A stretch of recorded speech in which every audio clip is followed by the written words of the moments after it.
This is the physics flipped classroom video on vaporizers and inhaled anesthetics. This is the material that will be covered both in this video as well as in your in-class session from the ABA Basic Content Outline. We will go through gas laws, vaporizers, anesthetic uptake, the concentration effect, the second gas effect, and nitrous oxide. We'll start with the gas laws. So when a volatile liquid is in a closed container, the molecules will move from the liquid phase to the vapor phase until the number of molecules in the vapor phase is constant. The molecules in the vapor phase will bombard the walls of the container, creating a pressure. And this is called the vapor pressure. The vapor pressure is dependent on temperature and the physical characteristics of the liquid. When temperature increases, there's an increase of molecules in the vapor phase, leading to an increase in vapor pressure. The saturated vapor pressure occurs when the gas phase contains all the vapor it can hold at a given temperature. These are the saturated vapor pressures for the main volatile agents we use. Next, we'll talk about vaporizers. Main thing I want you to get from this section is this equation for the calculation of vaporizer output. We're not going to do examples of it with the video. You'll be applying this in your in-class session. The volume of a gas exiting the vaporizer equals the volume of the carrier gas entering plus the volume of the vaporized anesthetic. So the saturated vapor pressure of the agent, examples are here, divided by the total pressure equals the agent vapor over the carrier gas plus the agent vapor. So it equals the volume of the agent vapor divided by the total volume leaving the vaporizer.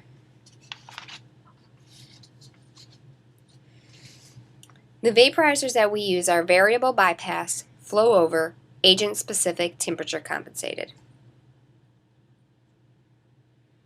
The total flow of gas arriving from the anesthesia machine, over here, is split between the variable bypass, which will go up here, and the vaporizing chamber, down here. And this is where the anesthetic agent is contained. The ratio of these two flows is a splitting ratio. The splitting ratio depends on the agent, the temperature, and the chosen vapor concentration to be delivered to the patient circuit. Now, most of our vaporizers are flow over, and this means that the gas is channeled through the vaporizing chamber and it flows over a wick system. These would be the wicks, and they're saturated with liquid anesthesia. And so the vapor also becomes saturated with this anesthetic. Now, the flow-over method of vaporization is in contrast with the bubble-through method, which is used for the copper kettle system.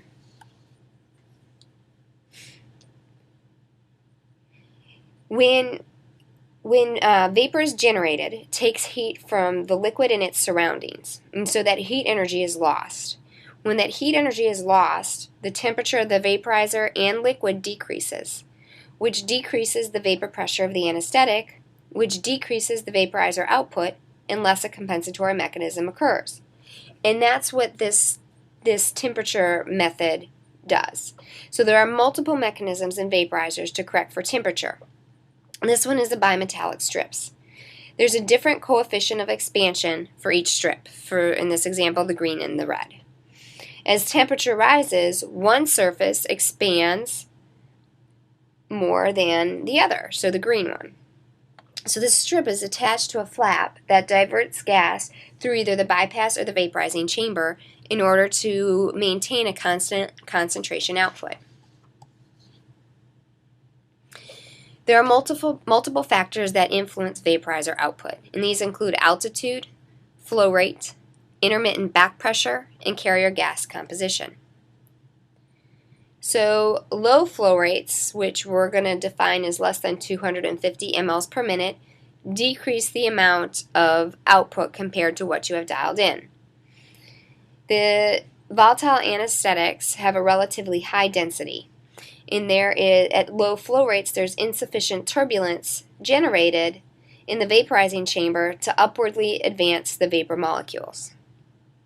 At high flow rates, which we're going to call 15 liters per minute, you also have a decreased output as compared to what you dialed in. And that's because there is incomplete mixing and failure to saturate the carrier gas in the vaporizer chamber. Intermittent back pressure increases the vaporizer output. So back pressure is suddenly released during exhalation or expiration of positive pressure ventilation. The vapor exits the vaporizing chamber via both the vaporizing chamber outlet and retrograde through the vaporizing chamber inlet. The output resistance of the bypass chamber is lower than that of the vaporizing chamber.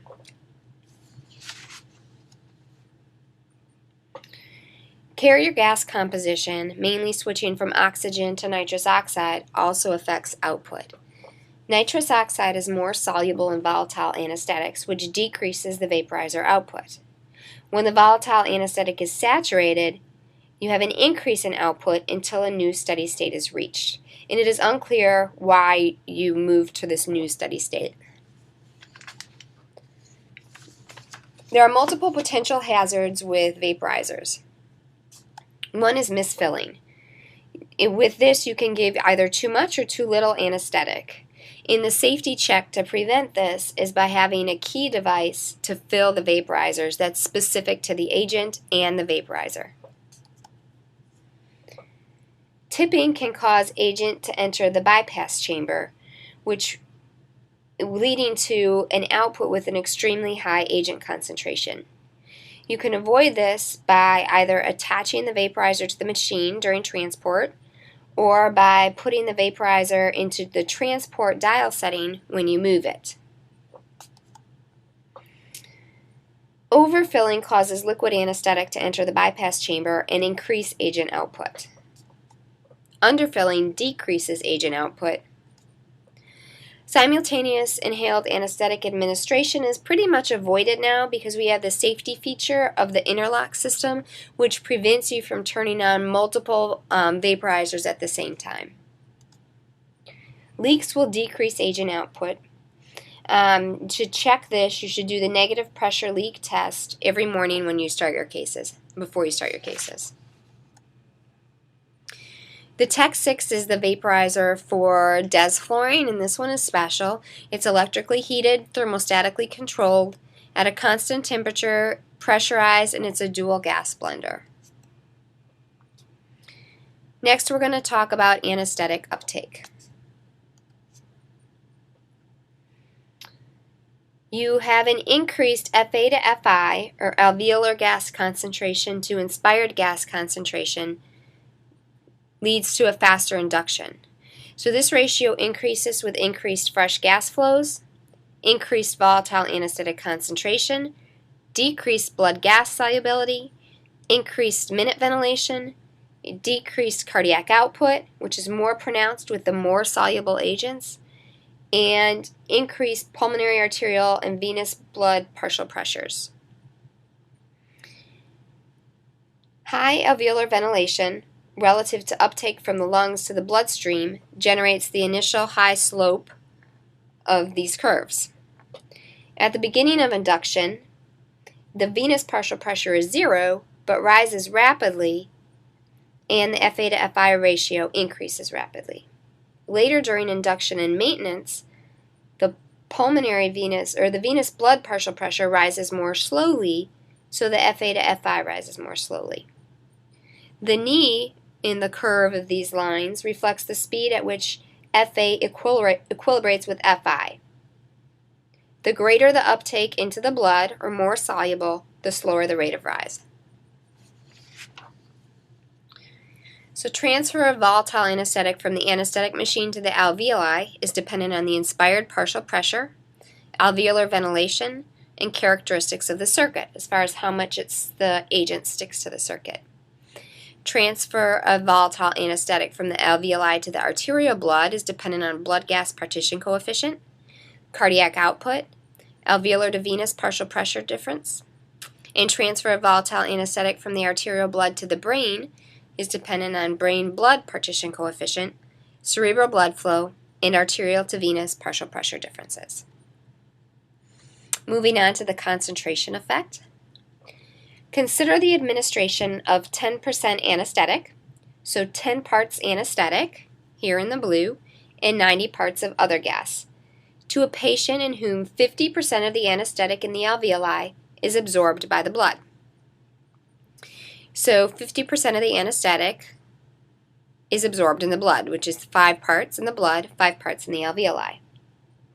In this case, 5 parts of the anesthetic remain in the alveoli and 5 parts enter the blood, and 90 parts remain as other alveolar gas.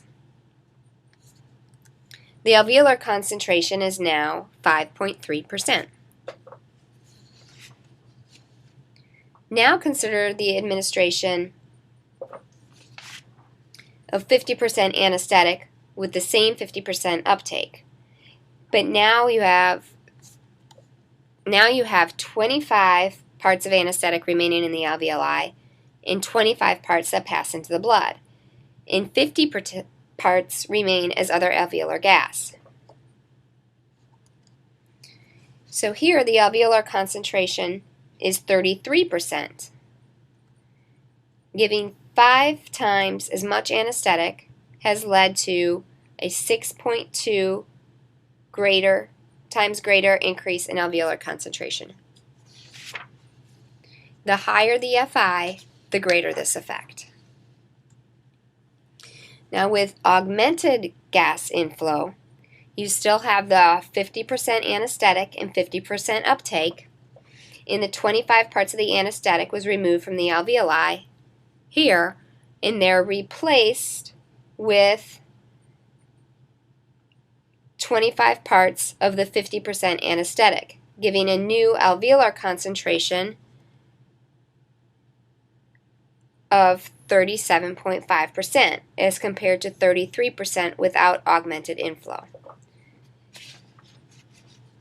Thus, 5 times the Fi leads to 6.8 times greater Fa, compared to 6.2 times without augmented gas inflow. Of course, this cycle of absorbed gas being replaced by fresh gas inflow is continuous and has a finite rate. So our example is a simplification. Next, we'll talk about the second gas effect. And this is when there's a potent anesthetic combined with nitrous oxide. So consider administering 2% of a potent anesthetic in 70% nitrous oxide and 28% oxygen.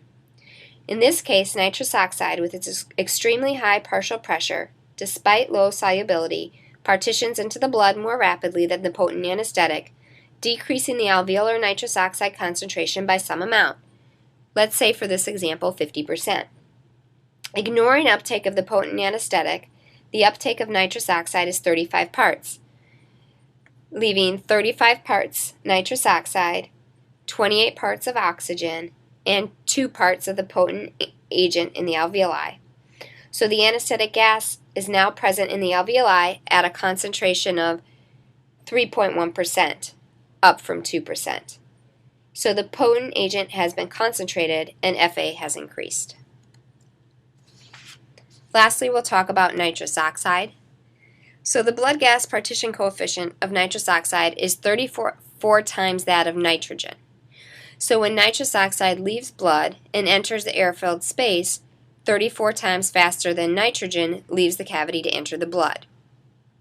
So this leads to either increase in volume or pressure depending on the nature of the cavity. As far as clinical relevance, you want to be cautious and possibly avoid nitrous oxide in instances where you can have this increase in volume or increase in pressure in a specific space. So be cautious with areas of intestinal gas, pneumothorax, pulmonary blebs, potential air embolism, middle ear operations, cerebral ventricles, and the supratentorial subdural space. So we went through gas laws, vaporizers, anesthetic uptake, the concentration effect, second gas effect, and nitrous oxide. Thank you.